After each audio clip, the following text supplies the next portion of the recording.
I'm away, as in out of office, as in you can't reach me for this period of time. No matter how much you want to invest, no matter how much you want to spend, no matter how much you want to pay, man, I'm just not available. Obviously, I made a bit of money there and decided to launch a music label.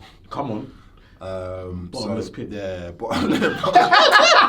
But you know those things, I was thinking, in my head, I was like, I've worked in MTV, I've done the sports thing, let me just go into music. But the thing is, again, I was always strategic because I think it was around MTV where I was like, I see how much money that these companies are making. Yeah. And I was like, you know what, I want to work in like VC, but for the entertainment space.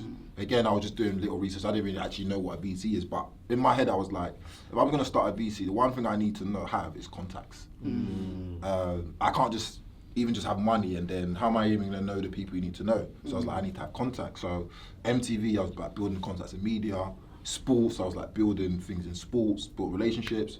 So I was like, where in other entertainment can I build? And I was like, music. I need to build relationships in music. So I started a music label. Me and my co-founder Derek put some money in the beginning, and our thing was like, again, now I can explain it, but essentially it was what we saw. Like I saw like Y Combinator, and it was like basically, obviously they're like a accelerator. So you go into their program, you might have little traction. They go into accelerator. They basically help you like get traction, make yourself like investable ready, etc. And then obviously the big investors will come and do it. So my thing was like, oh, let's do like that in arts development. So find artists that are talented but have nothing around them, put some money behind them, build some traction, and then get a label to essentially do the rest basically. So we did that, and luckily enough, it was at the time where Spotify was coming out, and no one actually knew what to do. Like labels had no clue, whatever. Again, relationships. So good thing is that we had relationships with like people at Spotify. So, and at the time, if you got on certain playlists, you would get like numbers, like millions on a week before. It's not as easy as it is now. And then basically we were approached by like all the labels, like Warner Music, Universal, and Sony. And then we did, I think within 9 months of launching that company, we got a label imprint with Warner Music Group. What's a label imprint? What's that? So basically, essentially, a label imprint is, obviously you're a small company, but the big label, will essentially give you like infrastructure, money, all that kind of thing. So an offshoot basically. So basically, so you're not spending your own money on it as much now. So you like, if you want to sign an artist, you get the advance, they help with the infrastructure kind of thing. So essentially making our business much easier to do. So what's the benefit to the label to do that? If they're going to invest all this money in you, do they take a percentage of your business, or they essentially take percentage of all the revenue that's made from the artists that you have. I thought there was something. And I think for them it's like it's never free money. No, it's never free money. And I think for them it's like they don't do artist development, and people say our labels don't do artist development no more. But at the end of the day, it doesn't make sense for them to do it. They're not good, or they're not primed to do artist development. So their thing is like, if something is growing, they know how to put gasoline on the fire. But they don't know how to start the sparks. There's no point, because their mind is not fixed on that. And again, it's very micro for them as well. They're not in the streets knowing what's hot and what's not. So they're going to see you provide the initial data, and it's like, all right, this has grown at this rate. Let's pour some more fire on it, basically. And the thing is, like, I see it like, obviously that's music, but then you can obviously take it to other industries. So like, even like a Unilever, they're not going to start another beauty brand. They're not primed to do that. Their thing is like, they're going to get a beauty brand who's like maybe in a certain demographic or certain innovation, let them grow, and then go, oh, like, we like what you're doing, just going to acquire you and put us under our infrastructure, because then when it's in that infrastructure, then it can grow bigger kind of thing. So labels, it doesn't make sense really to start at the bottom, wait for people to do it. We're happy to pay the premium because they got the money anyway, and then once it's at a stage where the risk is kind of like de-risked a little bit, then we'll put money in and let it grow. So essentially we were that plug for arts development. So find things, develop it a little bit, and then when it's ready, the label will then take it forward, to be honest. So what happened with that then? What? So did that for 3 years, then 3 years? Did did it in till 2020, sold the business. And then how you go about selling a bit? You can't just say that's all the business. What? The people at home don't know that. What does that even mean? What does that even mean? Like, how do you go about valuing? Because obviously, different industries have different values, different multiples, and so forth.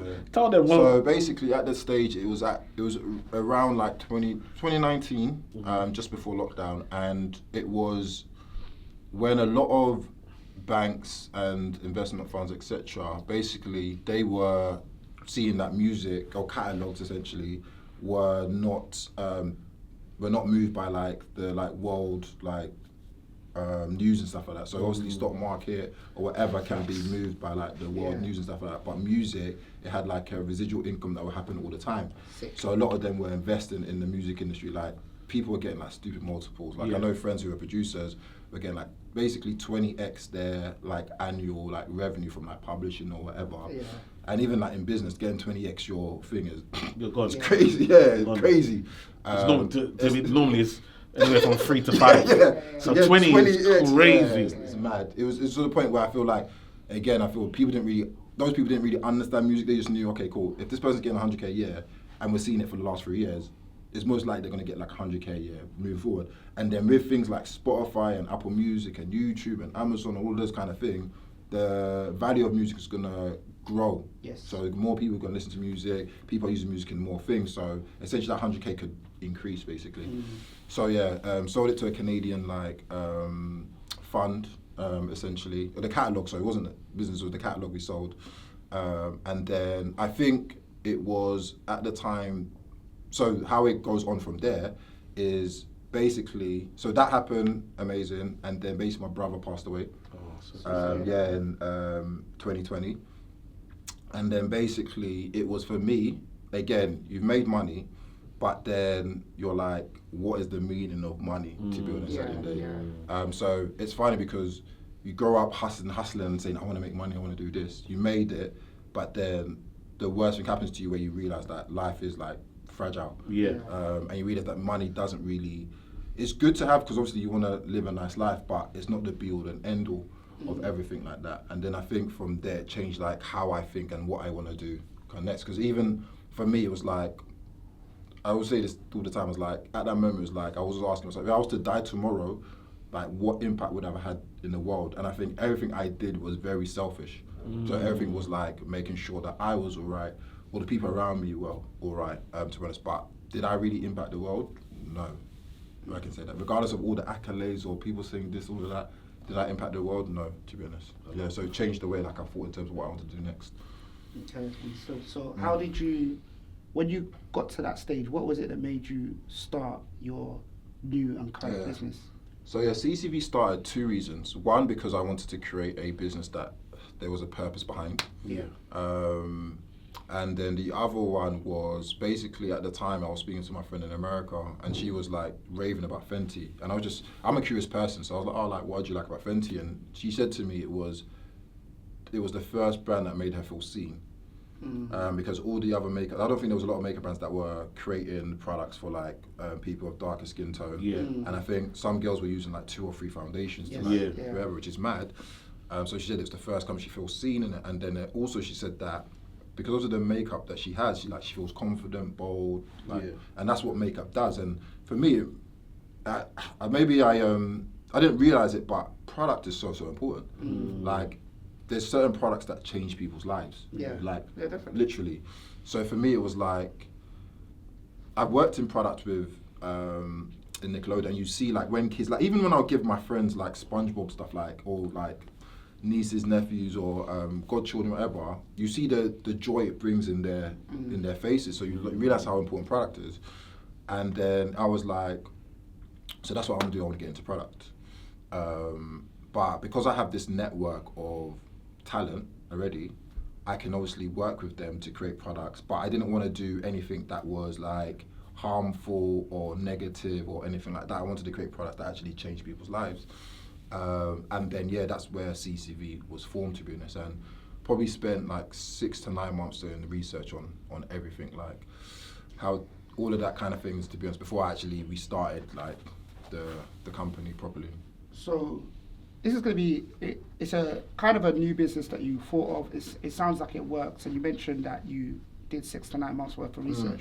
Would you say that selling the catalogue of your music label facilitated and gave you the time to have 6 to 9 months to Oh focus yeah, on the 100%. research. Yeah. 100%. I was fortunate to have that period to like really focusing on what I wanted to do and how I wanted to do it. If I didn't and I was working, I probably wouldn't have that. And I think like obviously my brother's death was a realization on like life and what I wanted to do. To be honest, like it was a real pivotal point for me to be like, whatever I do next, regardless, it has to be something that is meaningful. And again, even if I make no money from it, I can say, you know what, like at least I've made some sort of impact in the world, to be honest. Yeah, I love that. I think that's why, for me, there's 2 things I always prioritize. One is therapy, because actually, when do I stop and think about me and my thoughts and what's going on, do you know what I mean, with me and where I'm at. And then 2 is just holiday. And holiday don't have to necessarily be like, go far, but holiday is just, I'm away, as in out of office, as in you can't reach me for this period of time. No matter how much you want to invest, no matter how much you want to spend, no matter how much you want to pay, man, I'm just not available.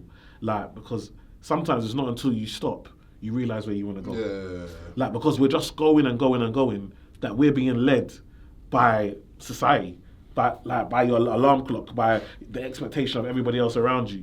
But sometimes not until you stop and say, where do I actually want to go?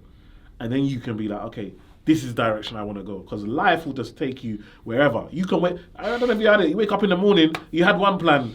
By the end of the day, you're like, rah, the whole day is different. The whole day is different. So funny, bro, you're talking to me. You're talking to me because what you say about like switching off, I used to have that out of office period on the plane, bro. Now when I get on the plane, I'll buy a Wi-Fi immediately.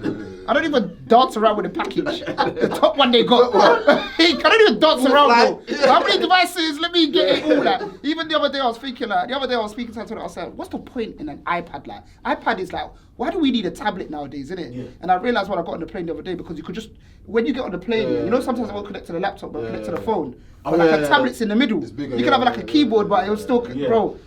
I don't switch off, bro. So you're talking to me, bro. You're talking to me, but it's important, bro, to just take time to like, 100%, bro. To breathe, bro. 100%, bro. Yeah. I think that was for me. It was like, again, the first time my brother died, I had to do therapy because it was like, again, my thing is like work mode, and I think they're so reliant on me. So it was like, my brother died, didn't really get to mourn. We had to do the funeral and all that kind of thing. And I think it was only moments where I had the therapy, because sometimes it's easier to speak to a stranger than to your own family members, especially in that period. It just made me like think about loads of different things. And then again, I think my brother's death, similar to that, I felt like I was in a matrix. As soon as my brother died, I was taken out. I was like, wait, like you could just go on like autopilot, like, and it's something like that takes you out of you. Like, wait, what's the meaning of what we do? Yeah, what's the So that's why I 100% like, I am someone like, because everyone says like, how do you do the balance? So I never had balance kind of thing. My thing is that I work in sprints. So it's like, there might be like a 12-week period, I'll just be very intense, but then I'll take like 2-3 weeks like holiday, and in that holiday, it's like I'm chilled, I'm not doing nothing, whatever, and then I'll go again. And I think that's been the best way for me to work, to have those like kind of sprints, to be honest. Because even with the Wi-Fi thing, I'm like that, I'm like, I need to do stuff, but sometimes I'm like, you know what, sometimes it's good to like take your phone. If I really want to do one of those things where it's like 3-day weekend, but you have to let everybody know for like 2 weeks. That you have to, bro.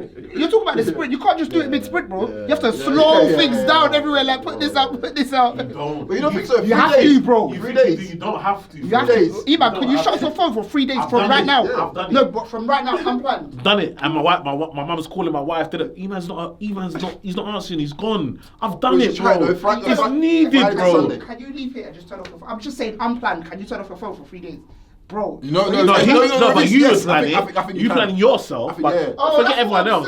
No, so I'm saying, like, for example, this weekend. You gotta plan it. No, but not like 2 weeks. Dampen down like some things in it, like just cut them things up. Bro, I think like if it's Friday, if it's like a Monday to Wednesday, that's a bit mad. But I think like if it's like Friday to Sunday, and you say to you know what, I'm cutting off. I've done it. But the thing is, the worst thing. But you would have had to tell yourself that you're gonna do that. Yeah, you're gonna do it. Before. That's what I'm saying. That's what I'm saying. I'm just saying that you can't say Friday. No, because the worst thing, you know what it's so crazy how your body works. Like your body be like, wait, I need my phone. Like, what's happening to my phone? Yeah. I think it's after like, I can't remember what hour, but there's like, I think maybe 24 hours or 18 hours, whatever. When you realize like, actually, you have like a bliss where you don't care. But that first 6 or whatever hours, you'll be like, I need my phone. Like, it's like, it's crazy, you know, like your body's like... Yeah, your body's itching for it. Yeah. And that's an addiction. Yeah, it's an addiction, but it's trickier when you need...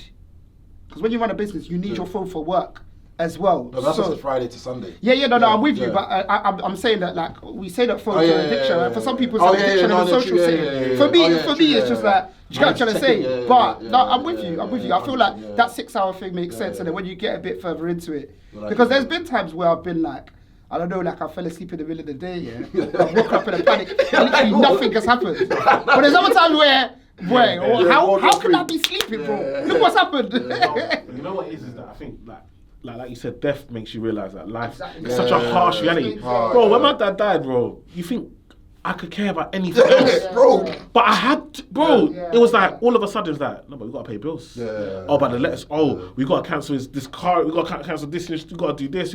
Bro. Till today, my dad died in September. We're all like that. Bro, we haven't sold this car yet, bro. And I'm just looking at it like, right, this man's car. Like, this is the last thing we've got of my man, and you just gonna sell it to somebody, and it's gone, and it's just like, man's drawers, man, like his clothes are still in the wardrobe. Like, it's so mad that the world just carries on. Like, we're here right now, and you can feel important, you can feel empowered. We go outside, and we're like, oh, I love your podcast. I'm like, bro, when you're gone, someone's gonna be, oh, I love your podcast. Bro, then listen to a new podcast, bro. Bro, you don't upload for a week. Bro. You miss a week, bro. They're gone, bro.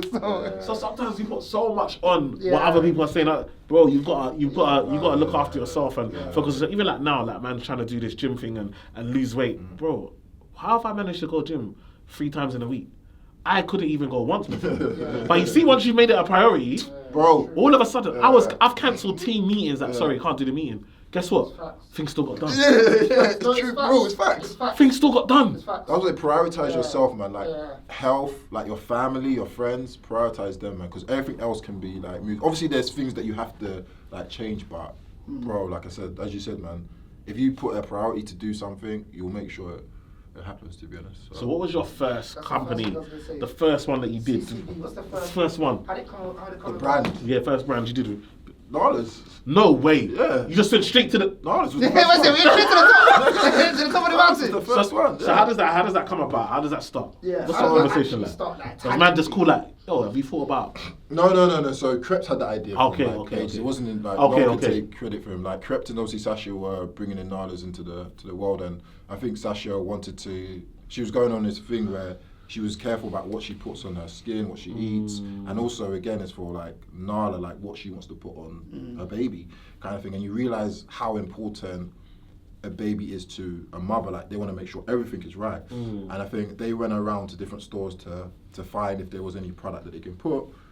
Because I think she heard about like Think Dirty, which essentially is an app that you can scan and see like if it's like 0 rated, 10, all that kind of things. And all the big business, I won't say their name, were like high, like 7, 8. And she was like, wait, how come there's nothing that's like 0 or even 1 or whatever like that? Found nothing. So it was like, why don't we just like curate it kind of thing? And the thing what I love about Krept is that he's someone who might come with the ideas, but he's not the one who's like, oh, I need to do everything. So I know everyone was talking about this 100% thing. But again, it's like, you just have to be strategic who you partner with and who you bring onto the team, because no man is an island. And again, even with this podcast, even though you guys are hosting it, you can't do the lighting, the filming, the things. You have to get other people to help you in. So yeah, we were developing that. And the thing is, we all knew in the company, we all knew that the product was good. But we just didn't know how good. And I think with Krept, he's like very smart again with how he did things, where he was like, I want to make sure we educate people around this, because again, if I'm just releasing it, people are just going to think, oh, it's just another product. But we want to make sure that we educate people about why Nala's is good, it's 0 rated.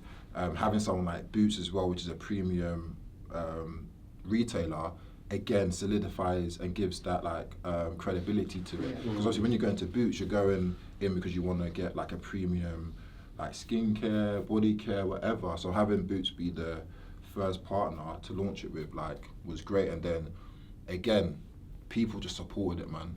And again, I'm happy because the product was good as well. it wasn't like, did you try a thing and it was dead? And I was like, no, this thing is actually really, really good. And I think that surprise factor is like, it's actually really good. People seen it before and afters. I think it was just like a snowball. You said a lot of stuff. Bro, what did you do, bro? So what does that look like? What is your Sorry. So CCV, essentially we did like from the branding of it, doing the product development of it. So basically, essentially like all the like building blocks of like building a brand. Going into the retailers, selling it into like Boots, all of that kind of thing, raising investment, doing the investment deck. So essentially like, it's basically like us coming together and building the brand from like scratch. From like, what is Nala's, what does the brand look like, doing a product development, working with manufacturers, doing product development, going into like retail, selling it into retail, raising money, building the investment deck, bringing the financial plans, project, all of those kind of things our company did too. I think that's sick because like when I saw who invested originally, that deck is important because when a man says, yo, my brother, like, wow, we're doing this year, put your money in, like, and we want X, Y, Z. It's not the same if there's not a proper deck, and like you said. That's not man's expertise. That's not what man's done. So it's so important to say, okay, if I'm happy to give up X amount percentage, because like we were talking about before, sometimes we just want to have 100% of nothing. Do you know what I mean? So it's like, actually, how do I make this so that I can go to people and let them know what they're investing in, what their returns can look like? How does that even work? Like, when can they expect X back? How much do we need to sell in order for it to be profitable? Why is this going to work? You know what I mean? And again, for influencers or people, musicians and so forth, where you have money and you have access to people that have money. But how do you leverage that? Because actually, a lot of the time, you're just going to perform and get paid a check. Man don't always want to have to perform forever. Man wants to stop. Like sometimes when I see like this one's show the other day, like, who they showing? Not Jodeci, but these old man like Bobby Brown trying to genuine doing that. Like it's, at 60 years old. You understand? But it's because man hasn't used his influence to create a product or something that can carry on once man stops. And it's so important what you're doing because, again, a lot of people have to understand it's not just about numbers and followers. It's about how do I turn that influence into money. And that's exactly what your company does. And it's not always just like, Krept is Krept's brand and just invest. It's like proper pitches. I think even Krept talks about he had to pitch Conan. Like, this isn't just invest. It's like, no, we've got investment deck. This is what the projected numbers look like. This is the gross profit. All of those kind of things had to be done before you get those like investment. To be honest. How does your business work? Is it equity stake? Is it percentage? So basically, how we work is we get equity in every brand that we launch. And then we just get like running costs that we charge the business. To be honest, because for us it's like, again, the long term goal is to like sell it and make loads of different monies. And I feel like because we've started a brand from inception, we should get equity, to be honest. So, you look, go Google what Nala's was at the beginning and what it is now. That's why he's here in Birmingham. That's why he's here. This is just when you put it on, you didn't even know it was Birmingham. I found out when you said it just now. I got a question for you here. So Nala's Baby done a madness, blown up. Huge success. This is a question this is a behind the scenes question. One that people might not have known. So who's the next rapper that phones you? Because I know, not the next business that you've done. The next rapper that phoned you that didn't quite make it, and what was their business idea? Because I know they definitely came. I'm not gonna say that. I don't like trouble too much. I don't like trouble too much. I don't know that it happened, but I know that it happened. I know this. Hey, what Nala's got the? I want to launch what was the next line that someone wanted to launch? And let me know why you didn't go for it. With the educational, with it, business decision. There was one who wanted to launch oat milk. Cheese and bread. The chocolate is crazy.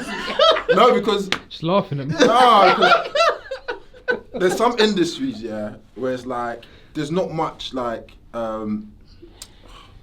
not much like USP you can add to that that industry. So like when it comes to like oat milk or dairy, all of that kind of things, there's like conglomerates who like own it. And there's not much you can do to like oat milk. Like what are you gonna do? Put protein in? Well, maybe you could do protein oat milk, but is it? So I look at it and look at the industries and go like, what is something that we can really tackle tackle, agile. It's like saying that you want a celebrity camera. And you wanted to go toe to toe with Nikon and Canon. It's like, what can you actually? You could potentially do that because I feel like there's like even like the DJI. That's something that's smart. But I think with something that's not like a new. They dominated the market. They're like a. No, but it's like, for example, if you use like Sony or Nikon, whatever, they've come with like a different format and obviously owned it. So something like that, I feel like there is some variation. With something like oat milk, again, for me, it's like what can you do to really innovate like oat milk? It's on picture CMOS. Oh yeah, people don't picture CMOS again, and it's something that we're looking at. To be honest, I think with CMOS, I think for me the only issue was that again shelf life with CMOS. Like people think retailers. So for example, if CMOS lasts for like 2 to 4 weeks, imagine you've made it, you've put it into the retailer. The retailer has to sell it within like 4 weeks or even shorter. And then you have to replenish it. So the logistics for like doing a CMOS brand for me didn't make sense. So I was like, okay, cool. Everyone likes CMOS, but what is the format that CMOS can be in? So we've seen with like CMOS jellies, CMOS drinks. I think Michael B. Jordan launched something called Moss in America, and I think that's doing all right. So something like that where the format is a little bit different from just your usual CMOS that we would do. Yeah, but you see like Zudu water, and that's sick. So it's even like water. There's so much water out there, but you can add your own thing to it. Yeah. You know what I mean? But even with drinks, like that one's a tough game, man. It's a tough game because again, you have to realize. One thing I realized is that the reason why a lot of these like big Coca-Colas, Red Bull, etc. win is because one, Coca-Cola has like mad distribution. So if Coca-Cola buys you, you're in like hundreds of thousands of places like that. Whereas if you're a new brand, obviously you've got the retailers, which is fine. But if you wanted to buy like a can or whatever, imagine you're going to the corner stores. And I think it's like very fragmented. So you have to go to like, that's why you see some people who go to stores or sell box and stuff like that. And obviously Coca-Cola have done that for ages. So with that, it's all about distribution and it's all about marketing as well when it comes to drinks because again, people are fickle when it comes to drinks. One day you want water, one day you want juice, you want this drink, you want that drink. So they're quite fickle. So you have to all constantly be in someone's mind. It's like, oh no, buy this drink, whatever. And the reason why Coca-Cola has done is because it's been for years. So you drank Coca-Cola when you was like young. So you know the taste. And with Red Bull, it's like, even though you might not like the taste, you know what it does for you. So you're like, if I drink Red Bull, I'm gonna have more energy.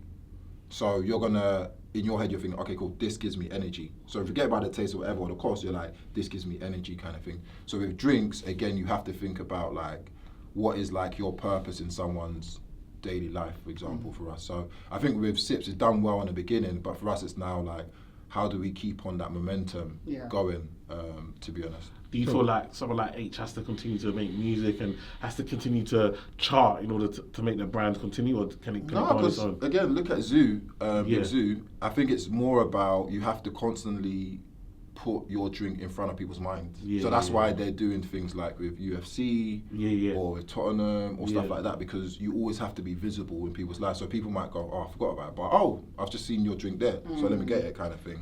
So that's why sponsorship is like drinks, when it comes to sponsorship, they spend a lot of money on. So I was going to say, to add to that, so with Red Bull, for example, like on their social media, like you won't see any product photos, but then they'll do things like they own Formula 1 teams, their own football teams, etc. But that's so I was going to say, so like what is something that you've done to kind of keep Nala's Baby kind of like in mind, or the other brands that you work with, like Sips and whatnot, because are you doing a lot of product shoots, or are you doing like very much like lifestyle marketing? Are you doing like, how do you impact the market? So again, it's like, the one thing about us is because we're not like sector, like this is our speciality, we've obviously had to learn. So I'll be honest and say we had to learn. With Sips, and one thing I've been doing is like looking at like what other things can do. And that's why Red Bull always associate their things with like high energy. So again, so when you think of Red Bull, you think of energy. So even if you don't think about the drinkers and taste it, you're like, me drinking this equals this, which they've done superbly about. So for us, it's like, for Sips, it's like, we wanted to create a drink that you still like, if you was to drink like a soda or any like your favorite drink, like for example, one of our drinks, lemon and lime, it reminds people of 7-Up. But with 7-Up, it's got high sugar content or whatever. So for us, it's like essentially tasting your favorite drink, but doesn't have all the sugar content or whatever that your other drinks have, and it's 0 calories. So you can drink this in the morning, for example, or you can drink it after you've worked out, kind of thing. So for us, it's like implanting sips in every day of your lifestyle. Even you're waking up, coming back from the gym, just going out with your friends. Some people have it as mixers, all of that kind of thing. So we're trying to implant sips in every day of your life. So then, latching onto that, so then that outcome, that lifestyle, that kind of implement it into your life, is that what you focus on with your marketing? Yeah. So everything it was like, now our tagline is life tastes better in sips. Okay. Cool. So essentially, like, it's like you might have had a black and white kind of life, whatever. You take sips, and sips gives you color, essentially. And the worst thing is, or not worst thing, but it's crazy when you like launch something because you don't know who's gonna latch onto it. And with us, one of the consumer base that we've seen that's latched onto it is people who are on Slimming World. Because obviously sips is zero sin, and obviously certain products or certain food or drinks have a sin attached to it, and sips is zero. And they love our drink because, again, it's like they're having something that is a treat, but is zero sin in there. You say zero sin experience. As in, so with those, they have sins. So like chocolate is certain sin, crisps are sins, and so forth. So you have a certain number that you can have with those type of diets. So with that, it's like imagine yourself a treat. Like, not using a sip. It's like eating vegetables. Like, just say, but you're enjoying it. So basically that's a thing we have, and then there's other things where I'm running a marathon and I'm obviously implanting it like sips like you can drink after a marathon. It's not like you go in gym and then you're drinking a fizzy drink kind of thing. But even though it has the same kind of feeling. Sick. Because I'm the worst for that, bro. I finished playing football and, bro, I'll slap pound the jam. Bro, or you're not gonna sleep, bro, or I'll go get plantain crisps on the way back from football. But saying that, we've seen the same thing with Prime, right? So even on that scale, with as big as KSIA and Logan Paul, whatever they are, we've seen that, Jake Paul, we've seen that even that's calmed down because there's a time where Prime you couldn't even buy it. It was all out. Now you can get it anyway. It's available. It looks like it's been there for a bit. It is available. It looks like it's been there for it. No, it's actually dusty. Mad dusty. So I guess that's just like you said, people's habits, right? So how do you? Do you know what? With that one, I'm not gonna lie. I feel like they had a moment, and I feel like the one thing that let them down was the product. If the product was as good as the marketing for it, it would be gone. It would be gone. And obviously it's still doing things to like try and like get market share back, but I think if the product was amazing, then they would have flown, man, to be honest. But I think like one of the things you said is like thing like I don't know if you ever tasted like Monster. Monster tastes disgusting, but like you said, energy. So people will drink it however it tastes. Like it doesn't matter. It's because you want to grab that. And it's so powerful how your mind attaches things to certain things. So again, I can't lie to you. I don't drink Monster because Monster feels like it's too intense for me. And what's the other one? Rockstar. No. Don't seem like it's too far, but like sometimes when I'm tired, I swear to you, bro, my brain is saying that it needs specifically a Red Bull. Do you know how mad that is? It's crazy, it's specifically, and it also makes me feel. It makes me feel like I need a Red Bull to keep functioning. But so, like you said, when you think about Red Bull, we see them with the parachutes, we see them with the breakdancing, we see them with the skateboarding, we see them with the cart thing. Like Red Bull know what they're advertising. Same thing like Nike. Nike is about lifestyle. Like Kevin Hart is an athlete, a Nike athlete. Do you know what I mean? Think about that. They're just changing what it means to be an athlete, what it means to, and so like you said, it's about selling that lifestyle. That's important. I think that's important. That's the thing for any brand you're doing. If you're selling just the product, you're missing a lot, because even like with Apple, there's a point where in uni, if you had like an Android or whatever, people were looking at you like, oh, you're poor or something like that. And some of these phones were even more expensive than Apple, kind of thing. So it's like, it's that lifestyle that you have to like sell. Like, what do you want to attach your brand to like, what feeling do you want your brand to be attached to? Kind of thing. Even like McDonald's, everyone knows it's not great for you, but it's that feeling of, if I have McDonald's, it gives you that dopamine like effect kind of thing. So like, my last question before we go back to the professionals, so when you enter a new market as a new company, so let's say if you wasn't working with any influencers, I think generally if you're going into a market where the consumer behavior is very consistent, like with the drinks, for example, where you say like people have their kind of set drinks, they might flip and flop, but they drink certain things, right? Generally companies spend a lot of money to try and like change consumer behavior. So does working with influencers or rappers, like for example Nala's Baby, does that lower your marketing costs? And then does that have any impact on the back end, like profit and whatnot? Yes, it does lower your marketing costs, because for example, if Nala's was launched by like a Unilever or whatever, they'll probably spend a lot of money trying to like get your brand out there. But with Crept, it was, and I think it's even better because one, is authentic. Two, you're understanding whose story. He wanted to create something, or both of them, sorry. Yeah, Crept and Sasha wanted to create something that was good for Nala's. Yeah. And then from that, Nala's Baby was created from that. So for me, it's like authenticity. People now are tired of these big corps like shoving like marketing messages down them. So it's all about like authenticity. And that's why there was a rise in terms of like influencer marketing, because people would trust the influencer if they said, oh, I love this thing. Or even stuff like Trustpilot. A lot of the times when you don't know a brand, first thing you do is go on Trustpilot and see if it's got good reviews. So it's not just the influence, all of those kind of things that help like build the credibility of a brand. But when you've got a celebrity talking about it, like from day one, you've got all of these eyes on your brand straight away. So then it's, one thing I always say is that if we work with a celebrity, the celebrity is the cherry on the top. The celebrity is not the reason why someone will buy a product, because that's not a big enough USP, or that's not a big enough like product benefit for the user.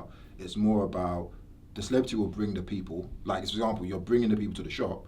Now the product has to sell itself, and the product is good. People always buy. And just again, like word of mouth. There's people who I know who buy Nala's and didn't even know who Crept or Sasha were, to be honest, just because they've heard on their mum's group that, oh, have you tried this thing or whatever. So that's all of that word of mouth is important, and the product is really important. So that's why with our businesses, the product is like paramount. Like if a product's not good enough, then we won't release it, to be honest. And I think the product speaks for itself as well, because there was discovery as well, because I feel like, correct me if I'm wrong, but the target market was children. It was almost like adults were able to discuss that. Oh, this thing slaps for adults as well. Like, from day one. Yeah, bro, same. So I think that's sick as well. All right, cool. So I'm gonna try and get the exclusive. What's next for CCV? Oh, in terms of product or names? I can't say the names. But we've got a energy drink coming. Actually, we've got a pet brand coming as well. Nice. And we've got something in the like laundry kind of space, kind of thing. Amazing. Exciting times, man. Exciting times. Boy, we're wrapping it up, innit? So what we ask all of our guests that join us is that we've heard your amazing story, and we kind of, because it's called the Bread and Butter Podcast, we kind of want to know what's the cream and the crust of your journey, basically. So in other words, what's like the W and the L from your journey? The L can be a lesson as well, but just like pivotal points. It doesn't have to be the most pivotal, but just in your journey as a whole. So I think the most pivotal point for me was my brother's death. I think that impacted me. Like, I think if my brother didn't die, I wouldn't be on this journey. Wow. So it was just, for me, it was like, this life is fragile. So for me, it was like, whatever I do, there has to be some purpose behind it. And when I go, at least leave some value. So I know people talk about legacy all the time and talk about, oh, I want to leave this amount for your kids and stuff like that, which is amazing. You should do that. But again, it's just like, how do you impact the people around you? That's so important. And that can be like direct or indirect. Like, how are you going to impact people on that? And then I think the biggest win, there's been a couple, man.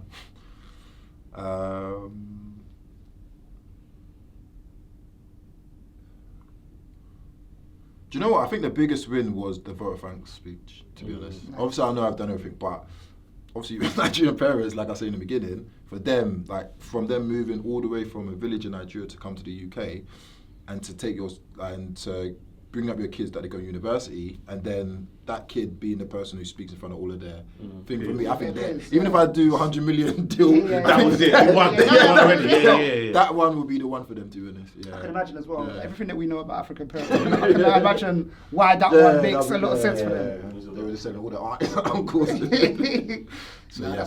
Thank you for joining us. Dropped so many gems. I know people are going to be listening. They're going to be inspired. Let the people know where they can find you. So you can find me on all the popular social media sites, on D Olusegun, on Instagram, Twitter, TikTok, all of those nice spaces. Yeah, we've got a wedding coming up, so don't be DMing for the wrong. No one have to put it out there. Not on my watch. You understand? Intervening. So guys, that's been the Bread and Butter Podcast. Thank you for joining us. Make sure you like, share and subscribe. Make sure you drop comments as well. Let us know where you found value, anything that you feel like you can implement into your life today. We'll see you in the next one. Peace.